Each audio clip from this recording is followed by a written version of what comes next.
puasa yang bisa biar fidyah aja ada nggak Ustazah? Ada. Siapa?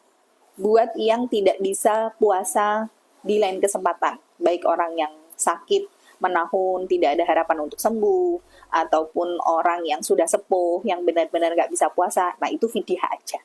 Tapi kalau yang ada kesempatan puasa untuk lain kesempatan, hamil, menyusui, orang sakit, sakit yang memang ada kesempatan buat sembuh gitu ya, mungkin kita safar, nah itu qadha, tidak fidyah. Jadi intinya fidyah adalah yang benar-benar tidak bisa berpuasa ya. Mister in Black, Assalamualaikum. Waalaikumsalam. Nisa Nazir Hasan 83. Assalamualaikum pagi Ustazah pagi. Jika kita tidak bertemu di dunia, semoga Allah pertemukan di surga ya Zah. Amin. Nanti kita saling mencari ya di surga ya teman-teman. Kalau misalkan mungkin teman-teman tidak melihat saya di surga, mungkin saya nyemplung di neraka. Tolong cari saya, nego sama Allah. Kita pernah belajar bareng di dunia. Nanti saling bergandengan tangan untuk masuk surga bareng-bareng ya. Kalau seluruh kaki aurat, berarti kita kalau keluar harus pakai kaos kaki. Iya dong. Tapi sebenarnya nggak harus kaos kaki. Yang penting kakinya ditutup. Mau pakai kresek juga boleh ya. Mau pakai karung goni juga boleh. Jadi tidak ada aturan harus kaos kaki, tapi kaki adalah bagian dari aurat. Sehingga kalaupun tidak pakai kaos kaki, yang penting kakinya tertutup ya. Mungkin mau pakai sepatu boot boleh juga ya. Mona, Ustazah, apakah boleh seorang perempuan menyemir rambutnya yang hanya kelihatan saat di dalam saja? Boleh dong, asal tidak warna hitam, oke? Warna merah, kuning, hijau, biru, oranye boleh ya. Sudah keguguran gimana? Keguguran gimana? Yang ditanyakan apanya? Yang ditanyakan anaknya, atau yang ditanyakan ibunya, atau yang ditanyakan darahnya, atau yang ditanyakan janin yang kegugurannya harus seperti apa dilakukannya? Nah, banyak yang ditanyakan apa dulu. Rumi, ibu nifas sebelum 40 hari sudah bersih, hukum puasa di bulan Ramadan karena bayinya meninggal. Baik, nifas itu tidak ada batasan minimal, sehingga 40 hari hanya sebuah kebiasaan saja bagi wanita yang mengalami nifas. Sehingga ketika darah itu pun sudah keluar, misalkan dia hanya 1 minggu nifasnya, ya sudah 1 minggu dia langsung mandi besar dan sholat seperti biasa gitu. Jadi bukan menunggu sampai hari ke-40. Karena Ibunda Fatimah, putri Rasulullah, beliau melahirkan itu menjelang asar. Dan sebelum isya darah nifasnya sudah berhenti, artinya nggak nyampe setengah hari beliau juga sudah selesai nifasnya dan langsung mandi besar dan sholat gitu ya. Jadi tidak menunggu sampai 40 hari. Kalau dulu nunggu sampai 40 hari padahal mungkin 3 minggu sudah bersih, ya hari yang ditinggalkan harus diqadha sholatnya. Ana, mohon ilmunya Ustazah, misal ada seseorang yang meninggal di tengah memperjuangkan untuk membayar hutang. Baik, Rasulullah bersabda, di antara orang yang wajib untuk dibantu sama Allah adalah orang yang ketika di dunia sudah berusaha untuk membayar hutangnya dan ternyata belum mampu. Nanti Allah wajib untuk membayarkan hutangnya gitu. Jadi, kalau dari segi memang dia sudah berusaha, tapi kemudian ajalnya tidak sampai, maka tetap ya ahli warisnya kalau ada kemampuan untuk membayarkan hutang keluarganya dibayarkan. Tapi dari apa yang sudah dia usahakan, dari keinginan untuk membayar itu juga sudah Allah catat sebagai sebuah kebaikan dan insya Allah nanti diringankan sama Allah. Yulianti, bagaimana meminta maaf apabila kita pernah berbuat dosa atau salah dengan seseorang dan orang tersebut sudah meninggal? Caranya selain mengirim doa, bisa kita kirim sedekah atas nama mayit. Semoga itu bisa untuk meringankan dosanya juga dan mengirimkan pahala untuknya karena kita sudah pernah berbuat kesalahan kepada orang tersebut. Atau misal ditanggung ahli waris, sananya seperti apa ya? Gitu ya. Yang mana? Iya, tetap kewajiban ahli waris untuk membayarkan, tapi tetap nanti di sananya pun Allah melihat apa yang sudah dia usahakan. Ida, anak menstruasi dini tapi akal belum balik, sholat masih kayak anak-anak kilat, apakah sudah dikenakan dosa? Baik, jadi memang menstruasi itu menjadi tanda seorang anak sudah mengalami balik ya, sehingga dia juga sudah terkena dosa.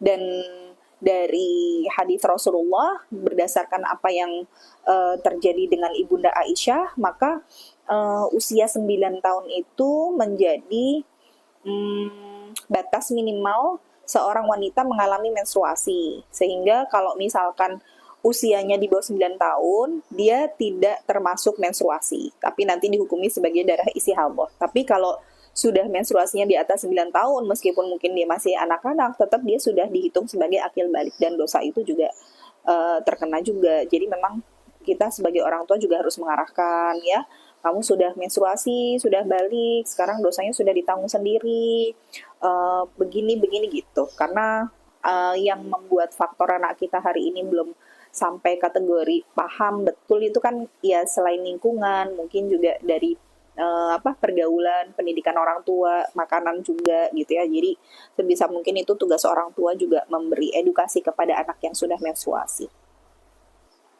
Sudah, kalau anak yang sengaja digugurkan, apakah di akhirat nanti menyambut kita, tapi selalu kita kirim doa?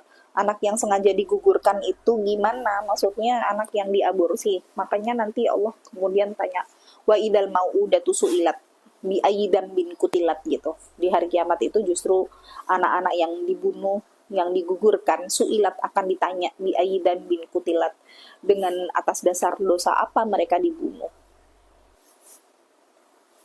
Jadi boleh ya Ustazah belajar dari mana saja selama itu tidak mengajarkan kekafiran dan bid'ah, tapi satu golongan itu yang mana? Iya, boleh belajar dari mana saja, tidak harus kemudian kita kultuskan pada satu kelompok. Terus satu golongan itu gimana? Maka Rasulullah bersabda, ma huwa alayya wa ashabi. Satu kelompok, satu golongan itu adalah golongan yang aku dan para sahabatku berada di dalamnya. Artinya apa? Ya yang sesuai dengan Quran dan Sunnah, meskipun memang tidak harus berada dalam satu kelompok afiliasi gitu loh. Bukan berarti harus yang punya payung dengan nama A, B, C gitu. Tapi selama itu berdasarkan Quran dan Sunnah, ya itulah kelompok yang benar gitu. Yang disebut dengan jamaah, Ahlus Sunnah wal Jamaah. Sama-sama. Iya, silakan bergabung. Za, boleh nggak pas haid baca Quran lewat HP?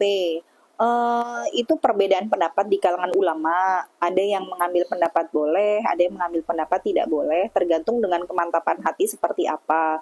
Karena dalil secara spesifik pengharaman juga tidak ada gitu ya. Adapun dalil la yaqra'ul haid walal junub syai'an minal Qur'an, tidaklah seorang wanita haid dan junub itu membaca sesuatu pun dari Al-Quran, itu juga hukumnya, itu juga hadisnya dhaif, lemah, sehingga kita nggak boleh menjadikan hadis itu sebagai landasan dalil. Tapi saya mengambil pendapat tengah-tengah dari Syekh Shalih Utsaimin.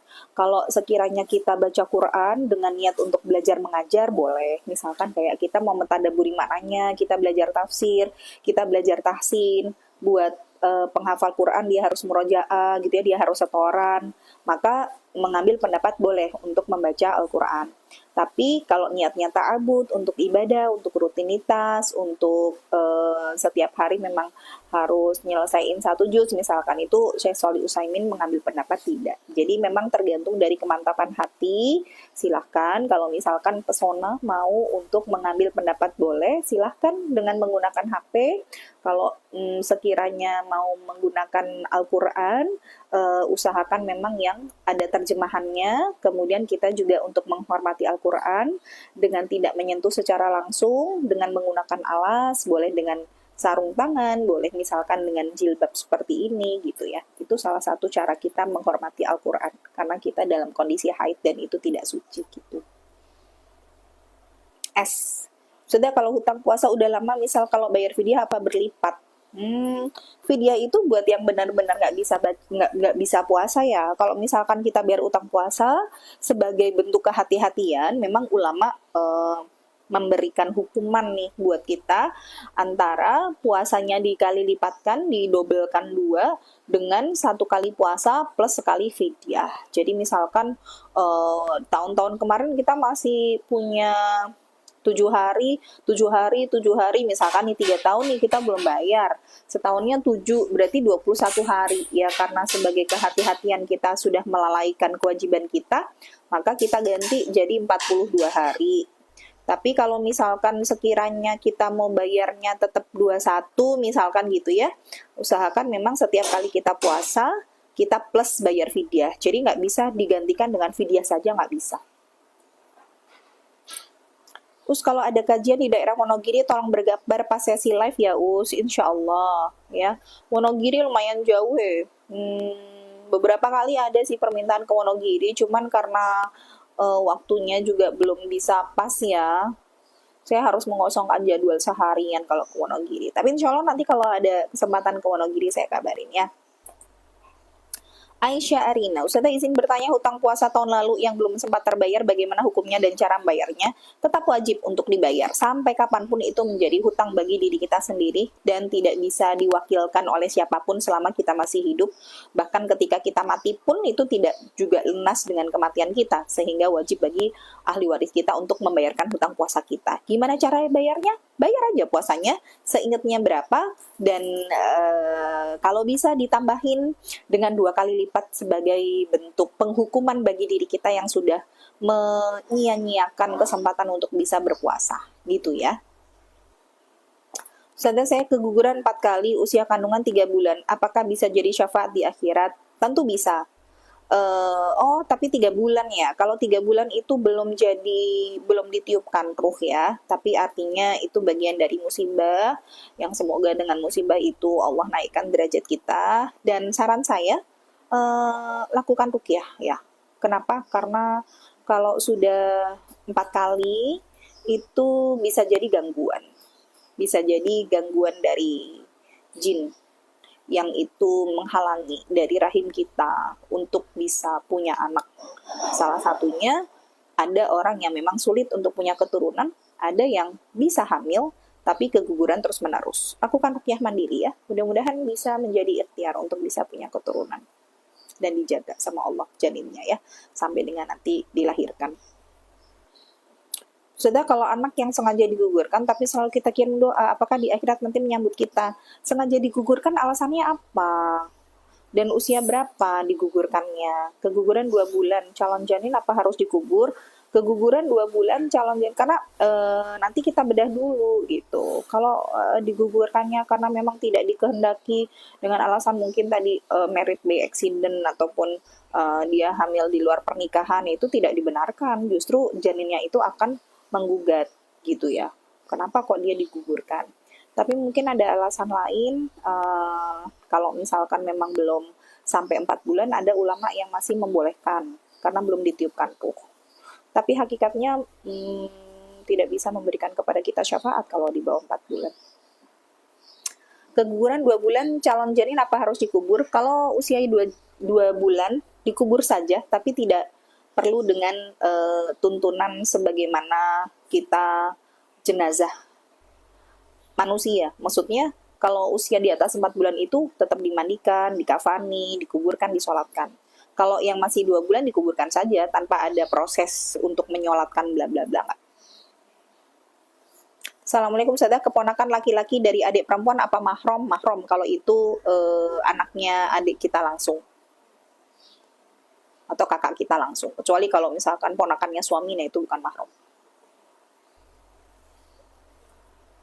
Usida, Ustazah, gimana kalau warisan suami dimakan suami sendiri tanpa sepengetahuan istri?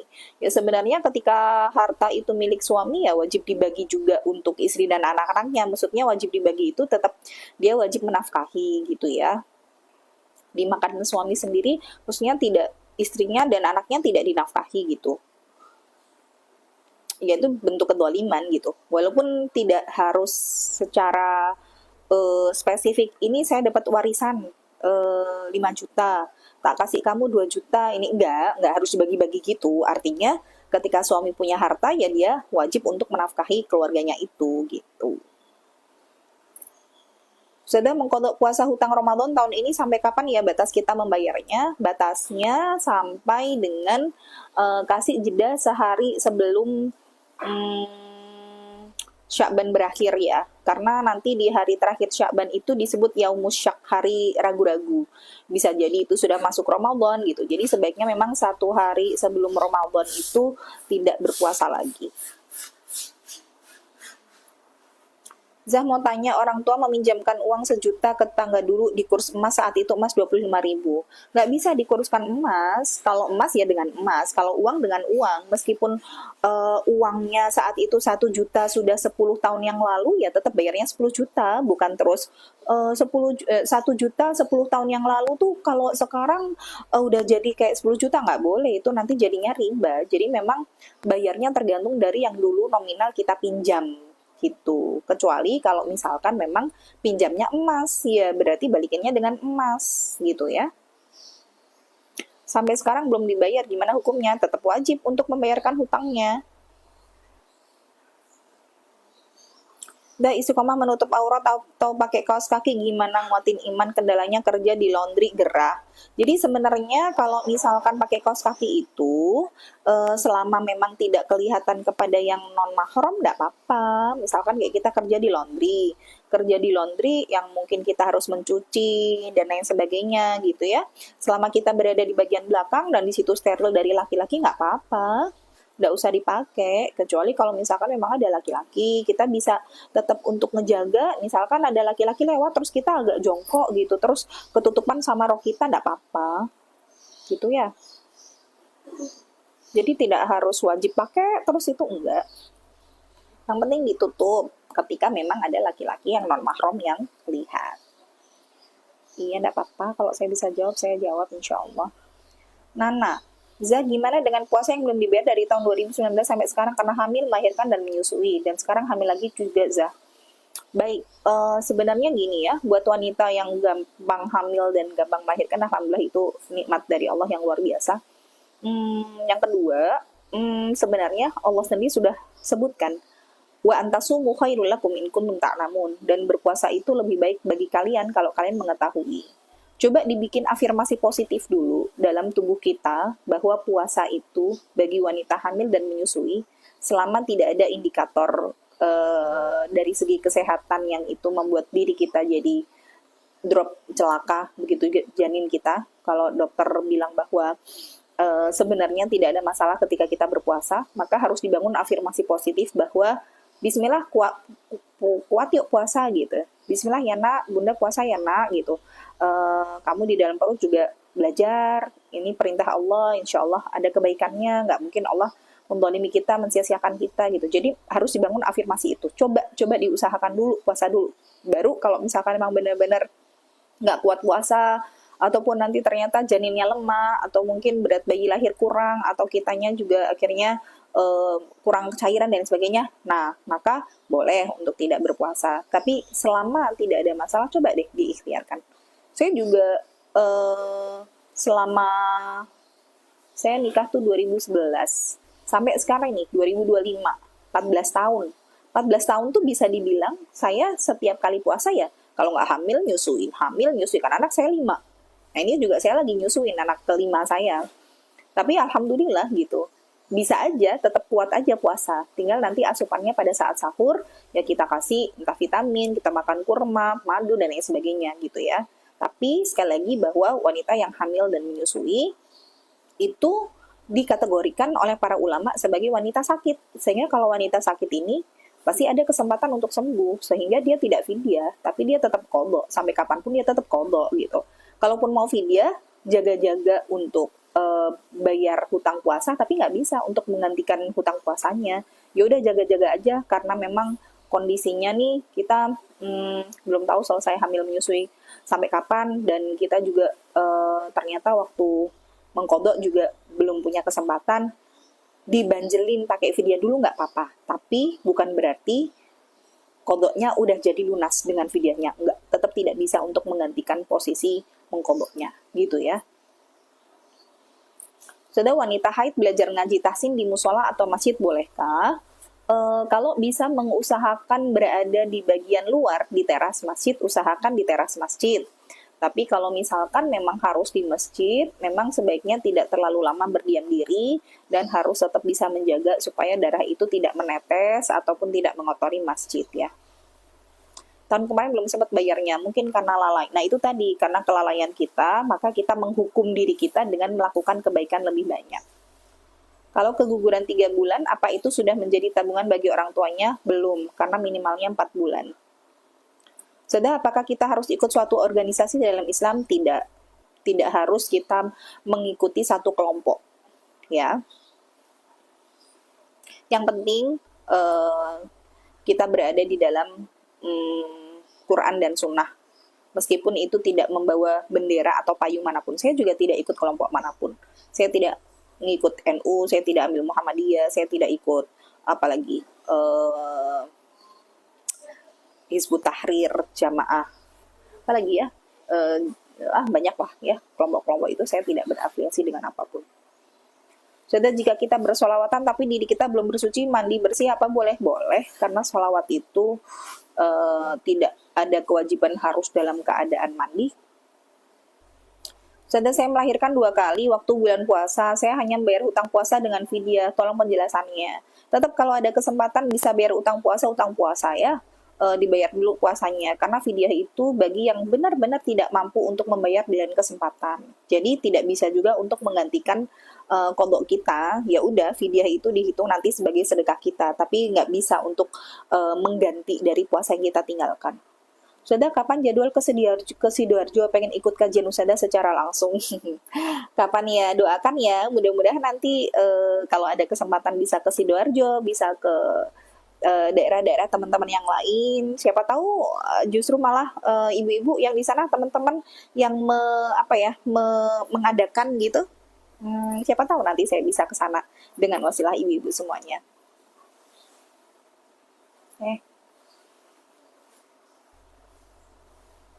Pesona, qobliyah subuh di rumah, sholat subuh di musola boleh nggak? Boleh saja. Justru kalau terutama laki-laki itu sunnahnya sholat sunnah itu di rumah, baru sholat wajibnya di masjid. Jadi kalau kita qobliyah subuhnya di rumah, sholatnya di musola boleh saja. Saya punya hutang puasa yang sebagian belum terbayar. Almarhum suami juga punya hutang puasa. Mana yang lebih dulu? Sebenarnya kewajiban untuk diri kita sendiri terlebih dahulu ya. Saya lakukan urus. Diikhtiarkan dulu, kalau misalkan almarhum suami itu kan punya keluarga, misalkan kita punya anak yang sudah cukup usia untuk puasa, atau misalkan suami punya kakak, punya adik gitu, kita soundingkan ini Mas masih punya utang puasa, saya sendiri juga masih punya utang, bisa nggak tolong dibantu untuk dibayarkan utang puasanya? Boleh kok kita sharing ke keluarga yang lain untuk membayarkan hutang suami kita, boleh. Sudah, kalau anak yang meninggal usia 18 tahun, apakah saya orang tuanya yang bayar puasa Ramadannya? Iya. Ya, boleh orang tuanya, boleh kakak adiknya, boleh. Lebih afdal memang keluarganya. Sudah, saya haid 7 hari selesai, tapi 2 hari kemudian haid lagi dan sholat nggak Ustazah? Kebiasaannya berapa hari dulu? Kalau misalkan punya kebiasaan haid 7 hari, maka 2 hari kemudian haid lagi, maka haid yang berikutnya tidak dihukumi sebagai haid. Maka dihukumnya sebagai darah istihadah dan tetap wajib sholat. Kecuali kalau misalkan kebiasaannya 10 hari gitu ya. Jadi tergantung dari kebiasaan dulu. Tapi sebenarnya jarak minimal antara haid pertama sama haid kedua itu 15 hari. Jadi kalau misalkan darah sudah keluar kurang dari 15 hari, ya dihukumnya sebagai darah istihadah. Murianti, saya puasa Senin Kamis, dalam hati saya niatkan jika saya masih punya hutang, saya buat qadha tahun-tahun lalu. Boleh, selama memang yang qadha tahun lalu sudah kita ikhtiarkan untuk bayar. Cuman kan kita nggak ngerti ya, bisa jadi ada kekurangannya, maka boleh di hari-hari yang biasa kita puasa sunnah, kita niatkan untuk bayar qadha yang bisa jadi terlewat, boleh. Asal tidak secara khusus bahwa, ini tak niatin Senin Kamis sekaligus qadha, bukan. Tapi kita sudah mengikhtiarkan dulu untuk membayar qadha-nya gitu ya. Baru nanti kalau ada kekurangan-kekurangan itu kita bayar dengan puasa-puasa sunnah yang bisa kita lakukan. Waalaikumsalam Mayasari, waalaikumsalam Adelina. Cara daftar haji datang ke bank syariah, baik muamalat ataupun BSI. Minimal punya uang 25 juta, nanti sudah bisa dapat porsi haji untuk 30 tahun lagi kalau tidak salah. 31 tahun bahkan. Ustazah, kalau orang tua meminjam uang dengan anak mantu itu wajib dibayar nggak Ustazah? Ya, namanya pinjem, mau sama mantu, mau sama anak ya wajib dibayar. Kecuali kalau anaknya atau mantunya mengikhlaskan, itu beda ya. Tapi kalau akadnya dari awal pinjam ya harus dikembalikan.